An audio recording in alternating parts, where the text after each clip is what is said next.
नमस्कार फ्रेंड्स, मैं हूं doctor Subodh Purohit, chief consultant and surgeon of दृष्टि आई केयर यवतमाल। आज आप लोगों से हम बात करेंगे लैसिक सर्जरी के बारे में। लैसिक सर्जरी मतलब लेजर इन सीटू केराटोमिलियासिस, मतलब हम लेजर द्वारा आपका चश्मे का नंबर 8 या 10 मिनट में परमानेंटली हटा सकते हैं। जी हाँ दोस्तों, आप सही सुने हो, 15 या 20 मिनट में पूरा नंबर हम हटा सकते हैं।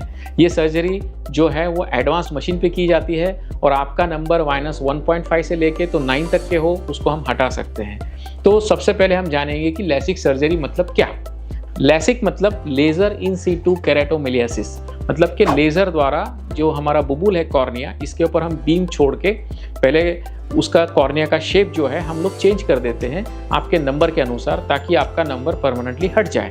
इसमें 2 टाइप की सर्जरी करते हैं हम लोग। एक तो उसका फ्लैप निकाल के उसमें लेज़र का बीम छोड़ते हैं, या फिर डायरेक्ट इस पे लेज़र करते हैं जिसको हम बोलते हैं ट्रांस PRK, जो कि एडवांस सर्जरी है, ब्लेडलेस सर्जरी, सरफेस एब्लेशन। अब ये हो गया सर्जरी की प्रक्रिया। अब हम जानना चाहेंगे कि हम किस पेशेंट में करना चाहते हैं। तो ये सबसे पहले जब पेशेंट आते हैं हमारे पास में, हम लोगों को उसको सेग्रीगेट करना पड़ता है कि किस पेशेंट में हम कर सकते हैं, किस पेशेंट में हम नहीं कर सकते। तो जो भी पेशेंट 18 साल से ऊपर के आयु के हैं उनका हम कर सकते हैं। जो पेशेंट को डायबिटीज़ ना हो, प्रेग्नेंट लेडी ना हो, या फिर किसी को हर्पिस डिसीज़ ना हो, जैसे कि नागिन का डिसीज़ ना हो, HIV बाधित पेशेंट ना हो, या फिर हेपेटाइटिस B का पेशेंट ना हो, या फिर कोई पुरानी चोट लगी हुई, या कोई पेशेंट को बार बार आंखों में वात आ रहा है, या ट्यूबरकुलोसिस हुआ है, उसको हम लोग नहीं करते हैं। अब आता है जनरल चेकअप के बाद में टेक्निकल एनालिसिस। टेक्निकल एनालिसिस हम दृष्टि आई केयर में मशीन द्वारा करते हैं। जो एडवांस मशीन है हमारे यहाँ दृष्टि आई केयर में, उससे हम टेक्निकल एनालिसिस करते हैं पेशेंट का। तो सबसे पहले हम लोग पेशेंट के नंबर जांच करते हैं। नंबर पेशेंट के -1.5 से लेके तो 9 नंबर तक के, मतलब 1.5 नंबर से लेके 9 नंबर तक के हम पूरा के पूरा नंबर हटा सकते हैं, प्रोवाइडेड पेशेंट का एज 18 साल से ज़्यादा हो। ये इसलिए कि 18 साल तक हमारे बॉडी का ग्रोथ होता है। तो जब बॉडी का ग्रोथ होता है, हमारे आई ग्लोब जो रहता है, जो ग्लोब है आंखों की, जो अपना आई का ग्लोब है, उसका भी ग्रोथ होता है 23-24 मिलीमीटर। जैसे ये ग्रोथ 18 साल हमारी आयु हो जाती है, तो ये ग्लोब भी, ये जो ग्रोथ होती है आँख की, वो भी स्टेगनेंट हो जाती है, स्टेबल हो जाती है। इसीलिए हम लोग ये सर्जरी 18 साल के पश्चात ही करते हैं। दूसरा पॉइंट आता है टेक्निकल एनालिसिस में ड्राई आई इवैल्यूएशन। हम लोग ड्राई आई का टेस्ट करते हैं कि हमारी आंखों में, या जो पेशेंट का हम करना चाहते हैं उसकी आंखों में बहुत ज़्यादा ड्राइनेस तो नहीं है। उसका भी एक मशीन होता है हमारे यहाँ पे, ड्राई आई इवैल्यूएशन मशीन बोलते हैं उसको।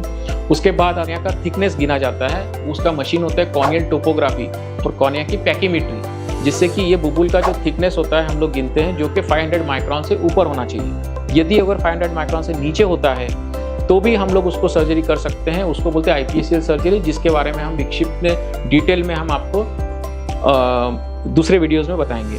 तो कॉर्नियल टोपोग्राफी हम लोग करते हैं, जिससे कि हमको कॉर्निया का शेप पता चल जाता है कि अगर कॉर्निया का शेप अबनॉर्मल हो, जिसको बोलते हैं कॉर्निया का केरेटोकोनस नाम का बीमारी, तो उसमें हम लोग ये सर्जरी अवॉइड करते हैं। वो भी मशीन में हमको 5 मिनट में पता चल जाता है, जो कि हम इवैल्यूएशन जब करते हैं टेक्निकल एनालिसिस तो पता चल जाता है। फिर हम लोग देखते हैं रेटिना का स्थिति कैसा है, रेटिना का हेल्दी है या नहीं, क्योंकि जिसके नंबर माइनस नंबर बड़े होते हैं चश्मे के, जिसके जाड़े चश्मे के नंबर होते हैं, उनका रेटिना वीक होता है। कहीं आंखों में, रेटिना में कहीं होल है क्या, रेटिना में कहीं टेयर है क्या, या रेटिना उनका बहुत ज़्यादा पतला है क्या। अगर ऐसे अगर रहा तो पहले उसका ट्रीटमेंट किया जाता है, उसके बाद ही लैसिक सर्जरी की जाती है। तो फ्रेंड्स, ये आज हम जो बताए हैं आपको लैसिक सर्जरी के बारे में, जिसमें जैसे बताया मैंने मशीन द्वारा 15 मिनट में या 10 मिनट के अंदर आपके दोनों आंखों का नंबर हमेशा के लिए निकल सकता है। इस सर्जरी का साइड इफ़ेक्ट या ऐसा बहुत ज़्यादा नहीं होता है, इसलिए कि ये जो सर्जरी हम करते हैं वो सही पेशेंट सिलेक्शन होने के बाद ही करते हैं। सिर्फ इसमें एक ही होता है कि ये सर्जरी थोड़ी महंगी है, क्योंकि ये मशीन जो हम यूज़ करते हैं वो काफ़ी एक्सपेंसिव रहती है। एंड यू ऑल नो कि कोई भी अच्छी चीज़ बहुत सस्ती नहीं आ सकती। All expensive things are very very good and all cheaper things are not very good. Thank you.